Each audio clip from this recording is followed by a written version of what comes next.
Always. All right, we're live, and hello and welcome to Three Plastic Surgeons and a Microphone. Uh, we are Dr. Sam Jejurikar out of Dallas, Texas. His Instagram handle, as always, is Sam Jejurikar. Dr. Salvatore Pacella, who should be joining us soon from La Jolla, California. His Instagram handle is San Diego Plastic Surgeon, and I am Dr. Sam Rhee from Paramus, New Jersey, and my Instagram handle is Bergen Cosmetic.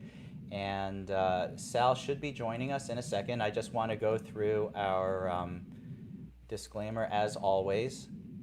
Um, this show is not a substitute for professional medical advice, diagnosis, or treatment. This show is for informational purposes only. Treatment and results may vary based on circumstances, situation, and medical judgment after appropriate discussion. Always seek the advice of your surgeon or other qualified health providers with any questions you may have regarding medical care, and never disregard professional medical advice or delay seeking advice because of something in this show. Welcome, Dr. Pacella. How are you? Hi guys. Sorry, but I had some tough technical difficulties getting my laptop back signed in. So no worries. We thought this was going to be 2.5 plastic surgeons on a microphone, so we're glad you made it. 2.5. Oh wow! Are you guys counting each of your pipes? No. We just knew you would show up about 15 minutes late. We didn't think it would just be a minute late. Were you doing bicep curls before you just came in? Because those guns are pretty big, man. We try. Sorry about that. I got in a little bit late last evening and was just trying to get everything situated here. So no worries. Wonderful. All right. So today we are going to be talking about some of the latest news items that are trending in plastic surgery. And is there anything else that you guys want to add before we start with some of the news items? Not really. We're just raring to talk about the news. It's been an eventful week. It has been. All right, so let's do that. Okay. So the first one is something that I think all of us have seen as plastic surgeons, and it's that demand for plastic surgery is up even with coronavirus. This was from ABC News, and our very own Michigan Lynn Jeffers, the American Society of Plastic Surgeons president, has shown that people are still interested. She says breast augmentation and liposuction top the list for most common procedures. And even during the pandemic, the interest in plastic surgery has not waned, which is very interesting. Obviously, millions of Americans get Botox and breast augs every year. Right now, they say 55% of plastic surgeons reported that the Botox injections were the most commonly sought treatment during the stay-at-home order, and 40% reported breast augmentation. And basically, surgeons have said there is this pent-up demand for surgery. Breast augmentation, breast lift, tummy tucks demand is huge. And Dr. Furnas, a plastic surgeon out of California, said some of them will say they see themselves on Zoom and they just want to feel better. In this crazy time, I think people are looking for something to make them feel better about themselves. Thoughts, gentlemen? You can go first, Dr. Pacella. Yeah. So, I think that's, there's a supply and demand curve economically that's been, I think, brewing over the last few weeks and few months. Obviously, most of the country was in a bit of a lockdown situation. So the supply of patients, if you will, if you put it in those terms, has built up incredibly, or the supply of surgeons, that is. We've all been kind of shut down. We've all been raring to go back to work. And it's been a little bit problematic economically, I think, for our industry to stop working. And then consequently, we have this sort of built up demand that's coming up. So, most of the procedures have been canceled. And then once the floodgates have been opened for booking procedures, the demand just skyrocketed. So you have this increasing supply and then this ever increasing demand, and it just creates this perfect storm. And, I think in this situation, we have to, one of the things that I see in my patients is patients are wearing a mask. They're sort of at home. They're not doing much. And many of them think this is a perfect time to undergo cosmetic surgery, particularly of the face. I'm at home, I'm not moving, I can't travel necessarily. So I see a lot of that in my practice. I love Dr. Pacella flexing his Michigan MBA with his microeconomic analysis. Strong work. I was hoping to see some supply and demand curves. Maybe next time. I totally agree with that, though. I definitely think not only is that true, but also there's this increased population of patients that are now working from home. And so I am seeing, much like Dr. Jeffers had sort of commented, breast augmentation, liposuction, tummy tuck, in my case, Brazilian butt lifts. Demand has gone tremendously up because patients have the ability, in some ways, to recover faster. They're having surgery. They're working from home just a few days later. They don't have to go into an office. Other thing I'm hearing from a lot of people is we're not going anywhere. Our vacations are canceled. We're not traveling. So this is what I'd like to do for myself. I do notice that the characteristics of how patients are having surgery has changed quite a bit. Traditionally in our practice, people would call our office. They would wait a few weeks to get an appointment. They would schedule their procedure a few weeks, months down the road. What I'm noticing now is a much greater sense of immediacy for people. They really want to get surgery done during this period of time when they're anticipating that they're going to be working from home. So my surgery schedule has opened up. So I'm operating Monday through Friday. We're seeing a lot of patients via telemedicine after hours because that's when it works for their schedule. That's when it works for my schedule and still operating. And then they're getting on the schedule much more rapidly. So it's the dynamics of the doctor-patient interaction have changed quite a bit, but I would agree demand is higher than ever before. I would agree with that. I think you're absolutely right. I think the efficiency of how we manage patients has changed dramatically with the pandemic. I think you're right. There were way more, and I know there are surgeons out there who probably lament this. I felt like there were way more physician-patient contacts prior to and then after surgery before the pandemic. And now maybe some of that is lost with the video consultation and so forth, but I feel like patient satisfaction is still extremely high. I think they understand that efficiency in some ways can be helpful with them. They do have to come a little bit more prepared in terms of their knowledge and listen to us a little bit more carefully because we may not be seeing them in office. But I agree with that it's busier than it has been. I think one of the interesting things that Dr. Jeffers said here, which I will say is, but as patients grapple with the economic impact of the pandemic, as it's continuing, Jeffers predicts a higher proportion of patients will opt for less expensive and less invasive procedures initially. Bridging procedures like Botox and fillers, patients will want things like that until they are more secure. How do you think things are going to continue to play? Let's suppose if this continues on for another 3 months, 6 months, or a year, what trends do you predict will happen? I think this is going to be my next point, which is, as Dr. Sam from Texas understands from flexing his MBA. Am I the only one without an MBA? What the hell? MBA flex it is, and just as a matter of, Dr. Jeffers recently got her MBA from Michigan as well. So it's all the rage. It's exactly. all the rage. It's gonna be a trendsetter. I mean, yeah.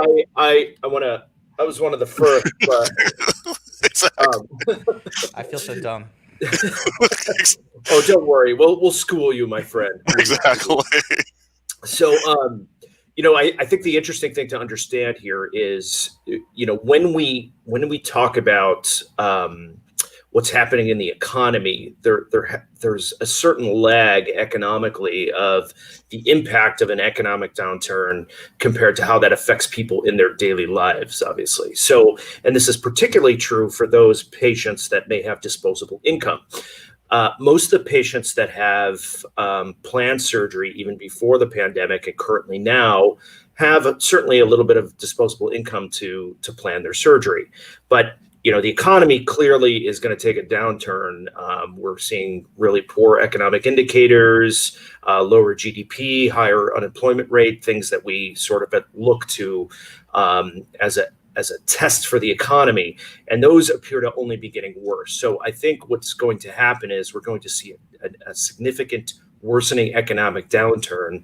And I think there's going to be a bit of a lag with patients, and then subsequently a downturn in the request for disposable income type of procedures that patients may book.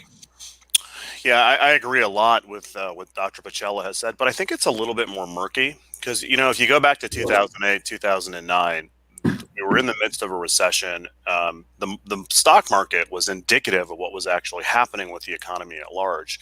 And as a result, people's disposable income went down. More invasive procedures went down. Botox and fillers went way up because people were finding they didn't have as much money in their retirement accounts. They needed to work for longer. They needed to stay competitive in the workplace. You fast forward to now, the Federal Reserve has just taken such a much more aggressive, I don't know if this is a plastic surgery podcast anymore, by the way, but anyways, the Federal Reserve has been so much more aggressive in terms of how they've propped up, they've kept interest rates low. They bought junk bonds. They're buying the Federal Reserve, which is the bedrock of stability in our economy, has now acquired unstable assets with with a speed that was not really forthcoming in 2008, 2009. So I don't know what's going to happen to the market or what's going to happen to people's disposable incomes. You would certainly think, based on previous recessions, that what Dr. Jeffers is saying is true. But I would have thought it would have started to set in by now, and we're just not seeing it at all. And it's been, 4 months of just gangbusters, basically. I think as long as the stock market stays up, the high-end market is going to do well. But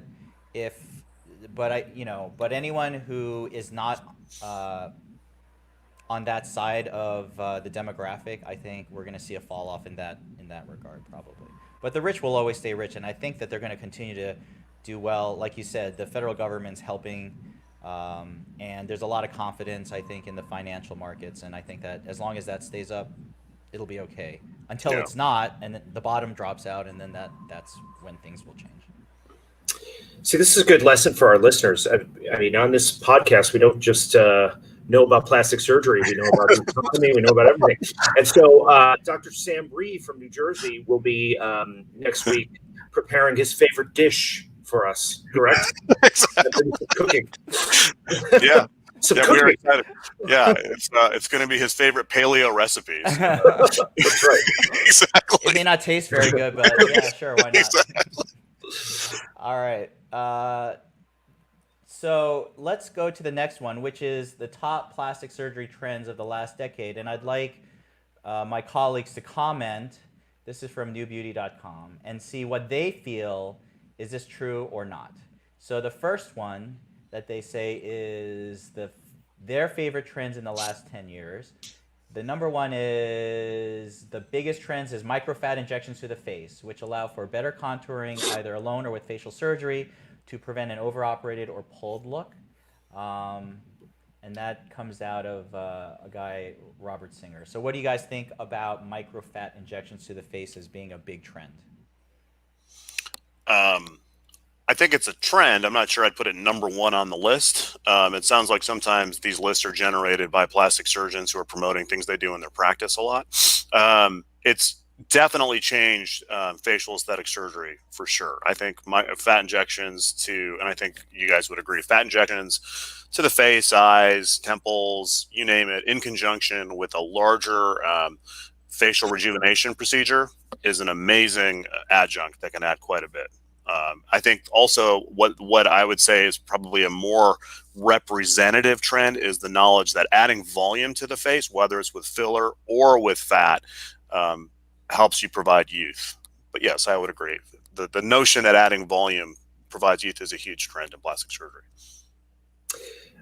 So Dr. Singer, who's quoted in this article, is out of La Jolla here, and an absolutely exceptional surgeon. a true gentleman, an elder statesman in the community here, was a former president of ASAPS, the Aesthetic Society, our major governing body in plastic surgery. So clearly has his pulse on what's happening in the world. And I would agree, the injection of facial fat and the adding of volume is a huge advancement in facial plastic surgery over the last 5 to 10 years. We really didn't know much about injection of fat into the body, even as much as 10 years ago. And if you both recall, back when we were residents, we were talking in conferences about injecting fat into the breasts, and it was taboo to do that because there was a thought that injecting a fat, which can be sensitive to hormones, estrogen, etc., was dangerous for cancer. And now we're doing it all the time, particularly in breast cancer patients. And so the discipline of facial fat injection has really dovetailed off of that. And I think it's huge. I think we're really understanding that as you inject, as you perform facial rejuvenation, particularly in pulling the face in the outside realm, or the outside lateral aspect of the face, it can look pulled or overdone. There's certainly a lot of people walking around the streets of San Diego looking like that. Of course, none of them are my patients or Dr. Singer's patients. But adding volume to the face is really a key component to making a natural rejuvenation. So I would agree with that. It's funny, I first learned about fat injections to the face, not in residency, but in my craniofacial fellowship. We, for a lot of the congenital conditions or Romberg's, or, where you have half of the face or a lot of facial asymmetry, the old way of doing it was all these free flaps, right? So they would just basically put all this soft tissue bulk into the face, which looked amazing if you had a really talented, skilled microsurgeon who could do that. And then they just figured out that if we just kept doing multiple fat injections, we could take these hemifacial microsomia patients and these other patients that had major facial wasting type conditions and correct that. And then it turns out that became, that was applicable for a very wide variety of cosmetic things. Well, and Jersey Sam, just for our viewers here, when you're talking about these facial free flaps, how long of a procedure, how invasive of a procedure is that? Oh my God, they were all-day cases for sure, and if there were only a couple people in the country that did it really, really well. I think the one person, John Sieber. Yes, he stood out as the master. And I remember seeing a couple of his patients, and it was amazing, but it was a very involved ordeal. Well, having seen him do some of those when I was in New York, he could do them in about 3 hours. Oh, however, I will say we have been injecting, I think, fat into the face since the early 2000s. I mean, we were doing it at Michigan. I saw a lot of it in New York with Sidney Coleman. But I think what's really changed is the volumes of fat we're putting are more and more. The volumes we're putting on, and the fact that it's just become so widespread. I would agree. Dr. Singer is right that this recognition that volume is sort of the fountain of youth is very true. And Jersey Sam, how long would it take you to do some facial fat injections? Compared to the bigger microsurgery procedure? An hour, maybe. Right. It's fast. Like, that's why this has been revolutionary, I think, for a lot of applications. Right. And those larger volume microsurgery facial fat procedures, I was involved with those in residency with both of you. And Dr. Texas Sam, there's not a lot of people around the world that can do cases like that. Okay, yeah. Yeah, that's true. I think Steve Buckman can do that, though. Yep. One of our former professors as well. I mean, he could do it. I mean, Henry, of course, yeah, for sure, but not a lot. Yeah, exactly. I hope they're not watching. All right. The next trend that has been popularized is blepharoplasty and the correction of festoons and malar bags, which are the puffiness below the eyelids and the bags between the lower eyelids and midface. Um, as Dr. Mokhtar Asadi, I know him, he's out of New Jersey and New York. It is true. They are challenging and difficult procedures for most plastic surgeons who do not want to get involved with them. And there's a number of different ways to address it, I think. Your thoughts about addressing lower lid issues and upper cheek issues. Defer to the master here, Doctor. I could talk about this topic for days on end, but I think one of the key components of rejuvenating this area, and once again, what we're talking about is not necessarily the lower eyelid. We're talking about the area of the cheek right in this region, what we call the malar bag or the festoon. And if you see, sometimes people have this little bit of a bag right here in the corner of their eye, right at the bottom portion over the cheek joints, and right in this region right here. And that's something that we didn't necessarily understand the anatomy of for many years. And there's some pioneers in facial anatomy that really helped us to understand how the body retains this swelling in this region. Joel Pessa out of Texas, Chris Surik out of Kansas City, really, I think, published a tremendous amount on this topic. And so what we know is that there's some anatomical constraints when we perform surgery in this region. And if we don't release a lot of these ligaments that extend all the way from the skin to the bone, you're not going to get rejuvenation. You're not going to get the pull that we need. The second, I think, aspect to this topic is what happens to the lower lid after this procedure. We're really going down deep into the face, and that puts a tremendous amount of swelling and pressure on the lower lid. So one of the things we want to understand is we want to support the corner of the eyelid afterwards so we don't get this droop. And, a few of the pioneers across the country in the last few years that have discussed this, my mentor, Dr. Kodner, was a big proponent of what we call canthal fixation, or supporting the corner of the eye during eyelid surgery. And I think the combination of those two topics and the understanding of that anatomy really has made this a rather popular procedure and quite reliable. Traditionally, it's been a little bit unreliable. Yeah, I have nothing to add to that. I agree. Those are all the key aspects. I think, again, you've been talking about this and you've been studying this for 15 years. And so that's why I'm curious that this is a new trend in plastic surgery.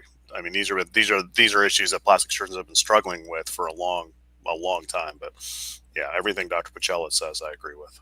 Agreed. I skipped one, but the next one I wanted to bring up for discussion was the use of PRP, or platelet-rich plasma, in facial rejuvenation. Quote, because it allows us to harness the regenerative properties of the patient's own blood to restore youthfulness to their face in the most natural appearing way. It is such a powerful anti-aging tool, and that's a Georgia plastic surgeon, Mila Bennett. Thoughts? I think I do think there are some applications for PRP that I've used in my practice that I'm a believer in. I think in women with thinning hair, it can be useful for regenerating density to the hair. I definitely will use it in some facial injections or some facial aesthetic surgery. And I do find that in my hands, it reduces bruising and reduces edema a little bit, probably because of some of the clotting factors that are in there. I think, like many things, PRP is an amazing marketing tool, and so I think its benefits sometimes are overstated a little bit. But overall, I think its pros outweigh its cons. But I don't think it's enough by itself. Yeah, I think I would agree with that wholeheartedly. I think what you, in economic terms, again here, I think we have to look at how the system was set up for PRP to become popular and become a popular marketing tool. So we have on one side of it, we have facial fillers that are synthetic off the shelf. They're also quite expensive comparatively. You're talking $400 to $600 per syringe, and that's expensive. And you may have a particular population of patients that say, I don't want to inject anything manufactured into my body. I don't know what it does, and we may cause some problems, etc. And on the other scheme of things, you have facial fat injection, which is quite a bit less expensive. But it does oftentimes take a general anesthetic. It can be uncomfortable. Patients may not want the recovery necessarily for something like this. So you don't have anything that sort of bridges the gap, a low-cost filler or low-cost injectable into the face that has easy downtime, so to speak. And that's, I think, where PRP became very popular because it's organic, it's from your own body, it's relatively low cost, it's easy to perform, and the recovery is quite easy. What we don't really understand about PRP is the long-term effects of it and whether or not it's truly effective in facial rejuvenation. So just caution our viewers on that. Yeah, I would agree with that. I would like to get to our next news articles because we could spend all day on these trends, I think, and get some comments about this. So there is Dr. 90210 came out a couple years ago, and I think it made a big impact in our industry in terms of highlighting what people thought about plastic surgery. There is a new Dr. 90210 coming out this fall in September, and it follows 4 female plastic surgeons in Beverly Hills. And this is from People magazine, and it basically says it's set to premiere on September 28th, and there are 4 powerhouse female surgeons. As far as I know, they're all board certified in plastic surgery with the American Board of Plastic Surgeons, which I think is new. I don't know if all of them were in the past. Yeah. They're all board certified, and they're all members of the American Society of Plastic Surgeons, all 4 of them. And the names are Dr. Kat Bogovic, Kelly Colleen, Michelle Lee, and Suzanne Quart. And the article says they take on the traditionally male-dominated field in Beverly Hills, which the series calls the Mecca of plastic surgery. Dr. Colleen said she loved the idea of being on a show with 4 women with very different personalities, showing what it was like to be a surgeon while balancing a career and home life. Women in medicine are held to ridiculous standards and are often told you can be here but not acting or looking like that. I love the idea of showing little girls like my daughter that they not only can be a surgeon, but you can be the person you want as well. Thoughts? I'm excited about this show. The previous iteration of Dr. 90210 was had plastic surgeons that, particularly the one that was most prominently featured, that was not a board certified plastic surgeon. It in some ways sort of was divergent from what most plastic surgeons to be standard of care. These are 4 plastic surgeons that have great personalities. I've sort of actually seen some of the promo reels for this because I know one of the plastic surgeons on there, particularly her husband, very well. And it looks entertaining. These are good surgeons. They are well trained. They're doing things that are that are cutting edge, but still like very much within the normal plastic surgery. They have a great rapport with their patients. I think this will do a lot to educate patients and will be very entertaining to watch. I think one of the advancements and one of the best trends that the first Dr. 90210 started was scrubs that look like this.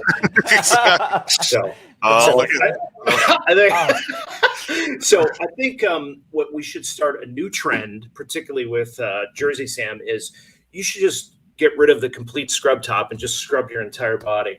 Oh yeah, go shirtless. Okay. I was gonna go with that, like the half scrub, just like a belly, show the belly off. Yeah, midriff. The midriff. Yeah, midriff scrub.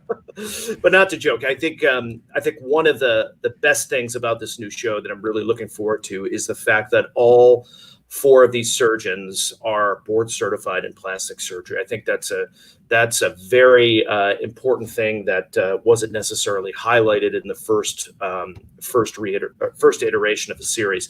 And I agree. I know actually a few of these surgeons as well. I've met them at various meetings and even did a fellowship with one of them.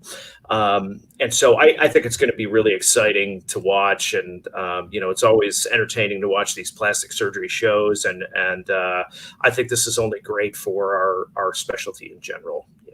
It's really fantastic.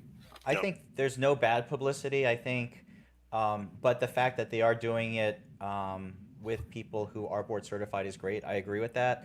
I can only say I am so glad that there are other surgeons out there willing to take up the burden and responsibility of doing this, because I have seen some filmings and people's lives in reality shows, and it is so invasive, it is so disruptive, and I could never imagine doing something Yeah. like this in my practice ever. Like, you could not pay me enough money to have this sort of stuff around me. It just but I do realize how important it is for people to see it. So hats off to these four surgeons for doing it, because I Agreed. wouldn't want to do it. Yeah, totally agree. This dovetails to our next article, which is, why aren't there more women plastic surgeons? If you look at the number of patients who are women and the number of surgeons that are women, it is obviously a huge disparity. As per our American Society of Plastic Surgeons, women made up 92% of all plastic surgery patients in 2018, and yet the proportion of women plastic surgeons remained at a steady 12 to 13% from 2000 to 2013. And according to Dr. Tanya Judge, this is from popsugar.com, the lack of gender diversity has a lot to do with the field being a boys' club that's difficult to break into. Breaking down barriers in a boys' club has always been difficult, no matter what industry you're in. It's highly specialized and incredibly competitive, and men in general have been given access more freely, and the environment has not been easy. Thoughts? I'm actually surprised at that number, because we came from a training program where it was almost 50-50 men and women in the training program. And the training programs that I've seen subsequent to that time have been like that as well. So I'm wondering if we're going to see this trend change as more of the older generation of plastic surgeons retire, because I agree. I mean, surgery across the board, not just plastic surgery, has been a boys' club until 20 years ago. I know a lot of great female plastic surgeons, though, and I see a lot of young medical students that are women going into plastic surgery as well. So hopefully this trend changes. I don't think it's going to be like this 10 years from now. Yeah, and I think it's clear that in surgical training programs, and in medicine in particular, there's a systematic misogyny that exists in the world with surgical training programs. I mean, it is male dominated. It's a sort of a eat your young type of environment many times, and I think that's changing. But unfortunately, that's changing at a snail's pace, particularly when we remember articles like the Journal of Vascular Surgery that we talked about that just simply came out 3 to 4 weeks ago. That's not helping the situation. And obviously, all three of us trained with exceptional female plastic surgeons that we remain very close with today. And it's just unfortunate that the training programs haven't necessarily caught up with us. So I think I agree with both of you. I think I agree with Sam that in 10 years, the landscape is going to be incredibly different in terms of the gender breakdown for plastic surgeons. I know that in my area, there are a number of young, up-and-coming plastic surgeons who are women, and I think they're doing great. I think probably when we were in training 15, 20 years ago, it was just so onerous that it was really unpleasant for anyone. And if you had any other additional considerations in your life, regardless of what they were, be it family or children or any other just life, in general, it was so difficult to try to make it in plastic surgery. On top of the misogyny that existed.